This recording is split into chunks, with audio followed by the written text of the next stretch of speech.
Vamos a continuar una charla con Juan José Salinas, que viene ya fuera del aire, y la vamos a continuar en este momento con temas sensibles. Juan José, gracias por todo este rato. No, gracias a vos, Jorge. Pero bueno, hay varios temas acá. Por una parte, bueno, vos sos especialista en lo que es la causa AMIA, pero además el discurso de la presidenta Cristina Fernández en la ONU. Por otra parte, bueno, ¿cuál es el paradero de Estiuso, no? Y el tema Nisman, que está todo involucrado. Ahora, lo hablábamos fuera del aire, digo, porque es atrapante hablarlo con vos. Cada vez que más te metes en esto, cada vez te asombra más, en lugar de clarificar, ¿no? Sí, yo todavía, después de casi un cuarto de siglo de dedicarme al tema de los atentados, bueno, 20 años claramente, Seguro, desde seguro. que empecé a estar, que fui contratado por la AMIA, por la propia AMIA, esa fue mi manera de entrar al expediente judicial, si no, no hubiera podido investigar. Todavía sigo sorprendiéndome. Y este año, el último año, me sorprendí de ver hasta qué punto no solo los servicios secretos extranjeros, o sea, israelíes y norteamericanos, también brasileños, y no sé si alemanes, parece que también, sabían de antemano que el atentado de la AMIA se iba a producir, sino que incluso colaboraron con que se hiciera. ¿Por qué colaboraron con que se hiciera? Hay alguna gente que investiga los atentados y que dice que fueron autoatentados, o sea que los propios israelíes volaron sus embajadas y etcétera. Bueno, la cosa no es tan sencilla. Sí, Lo que sí se puede ver es que en el caso de la embajada de Israel, el Shin Bet, que era el que tenía a su cargo la seguridad, desocupó la embajada. Ellos mismos tenían o sea, no solo que avisaron que se fueran a todos los que les interesara que se fueran, ¿no?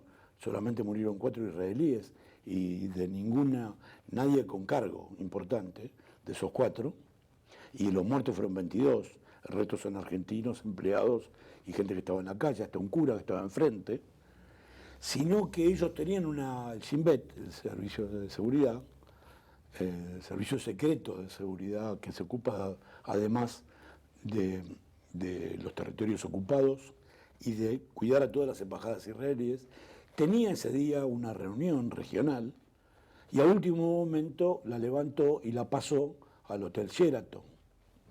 Entonces, no había seguridad ese día. Yo tengo testigos, gente que estuvo en la embajada por la mañana, que hervía de gente, había 150 personas, y después del mediodía quedaron 40 nada más, sorprendentemente, que no había prácticamente seguridad. De hecho, no murió gente de seguridad. Hay una discusión si murió uno de seguridad dentro de la embajada.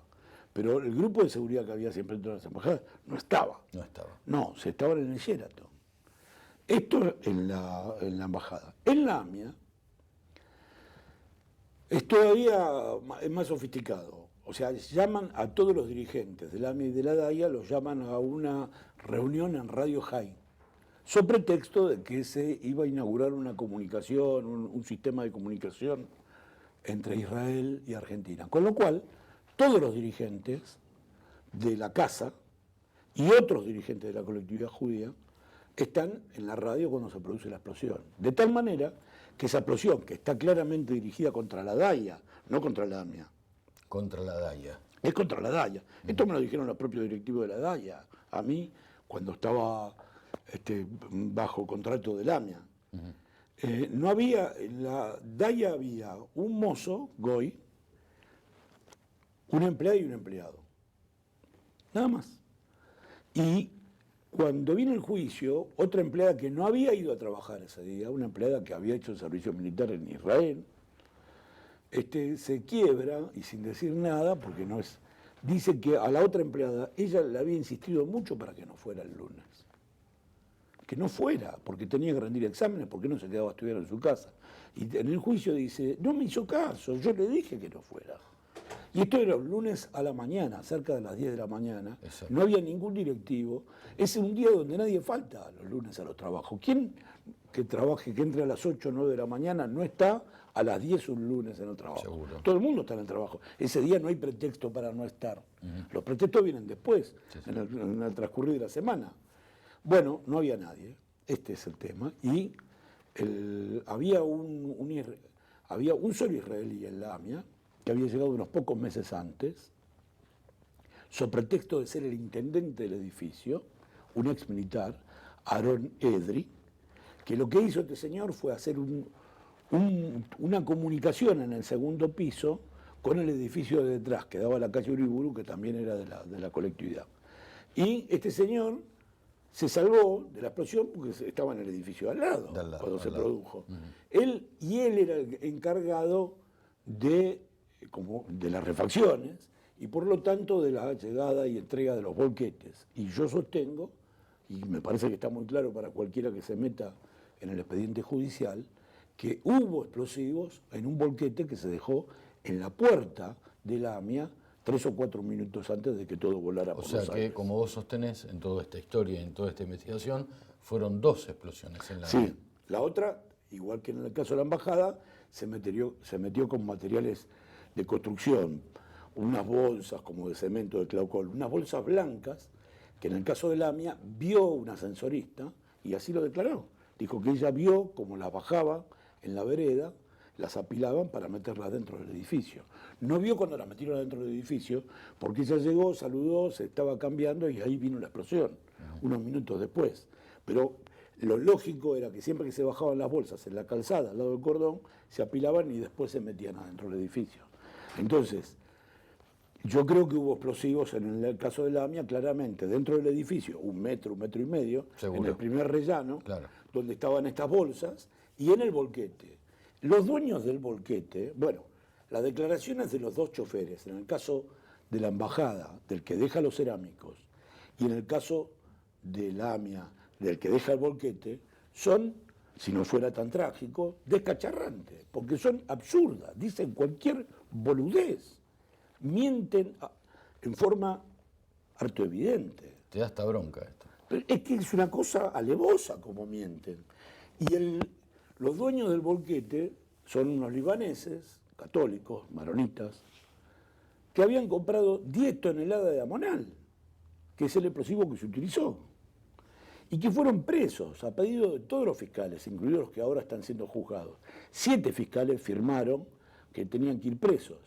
Y así como entraron, salieron por orden de Galeano, porque a Galeano lo llamaron a la Casa Rosada, el vicepresidente Rucauf, y estaba con el jefe de policía, Juan Adrián Pelaqui, y apareció el coronel Franque, que era de fabricaciones militares, luego procesado por el tráfico de armas a Croacia, y le dieron un papel diciendo que esas compras de 10 toneladas que los Haddad, estos libaneses que estamos hablando, no podían justificar, habían sido todas conformes con la ley, y Galeano lo soltó el mismo día que entraron presos.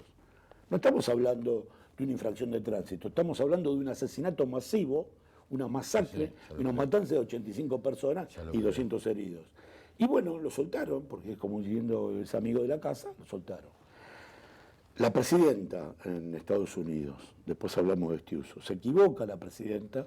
¿Por qué sostenés esto, que se equivocó? Porque se equivoca, porque ella cree, bueno, ella... En el discurso de la ONU estamos hablando. Porque ella habla de que no puede ser que se le haya escapado la camioneta bomba que se estacionó cerca. El atentado fue el lunes 18. Un lunes. Sí.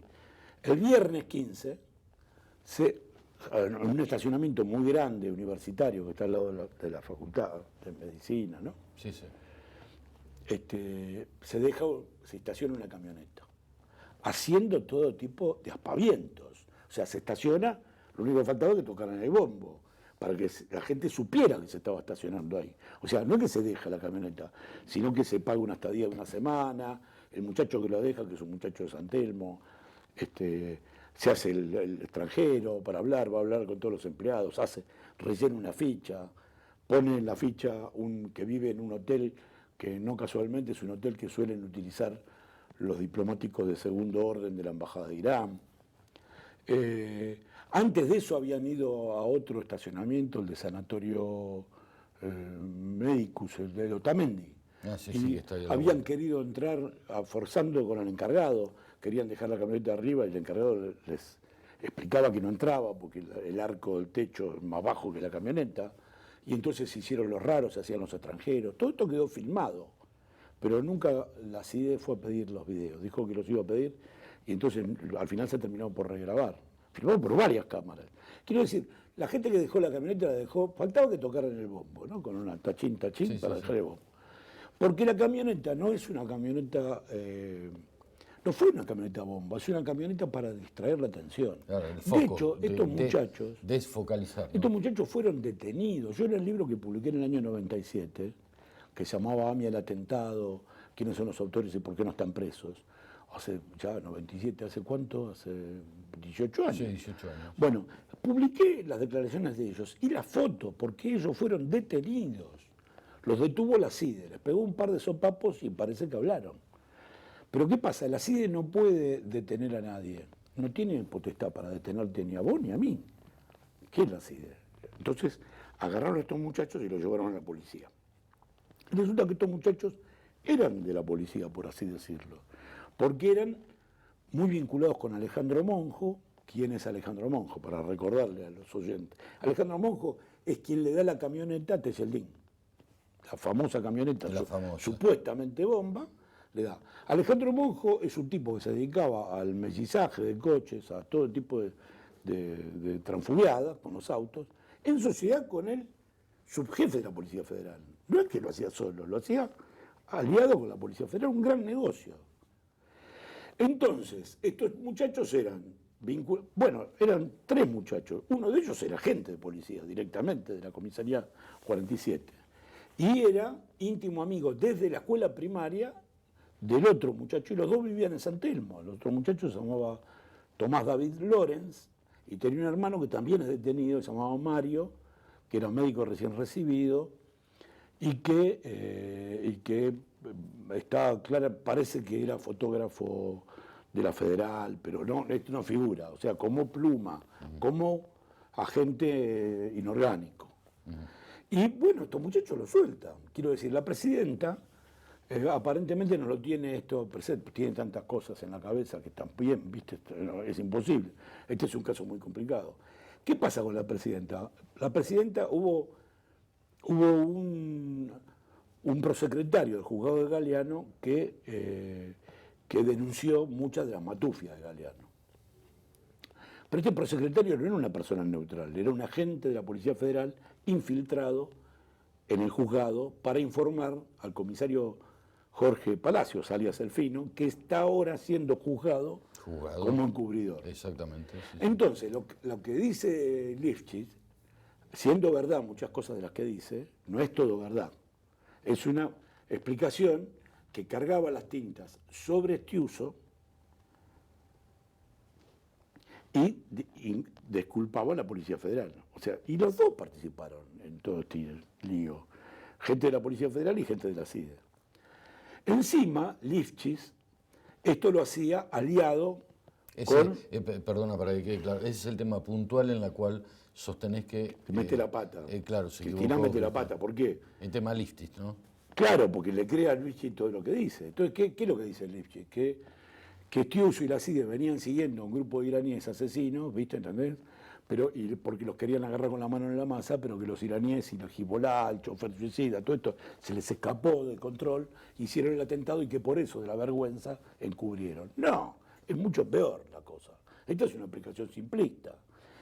La verdad de la milanesa es que sabían que se iba a hacer el atentado y estaban todos de acuerdo en que se hiciera, desde el primer momento. Qué terrible. Entonces, lo de la camioneta, y además lo que dice el presidente es fácil de ver que es así, porque Cristina dice, estacionaron la camioneta con los explosivos. Aun cuando creyéramos que el atentado fue hecho con esa camioneta, ¿por qué no iban a estacionar con los explosivos? Si la camioneta desaparece al día siguiente, no es que sigue estacionada ahí hasta el lunes, sino que el sábado ya no está.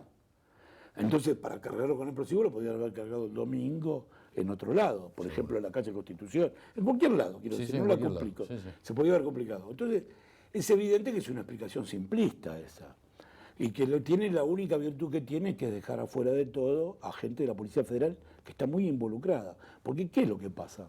El atentado lo hace gente, sirios, pero no el gobierno de Siria, sirios vinculados a la familia del presidente Menem, a Monser Alcázar, que contratan a mano de obra local para que haga los atentados. Esto es fácil de entender, no necesitamos traer ningún asesino de afuera, porque estamos en los años 90. Menem había dado el indulto, no había juicio por lesa humanidad, y todos los criminales que habían participado del terrorismo de Estado y matado a miles y miles de argentinos estaban sueltos y felices. Sí, todo. Por lo cual, alquilar a alguien, ustedes piensen que nadie va a empezar a matar, va a debutar como asesino matando 85 personas. Son gente que ya mató antes. Bueno, esta gente la contrataron para que pusieran la bomba. Como en muchos lugares del Estado y sobre todo en la Policía Federal existe una larguísima tradición judiófoba, antisemita, pero antisemita a mí no me gusta la palabra, sino de odio a los judíos, de bronca a los judíos, no era difícil contratar a esta gente, porque hay gente que sabe poner bombas y le gusta matar judíos. O sea, unían, por así decirlo, el placer al deber, al trabajo.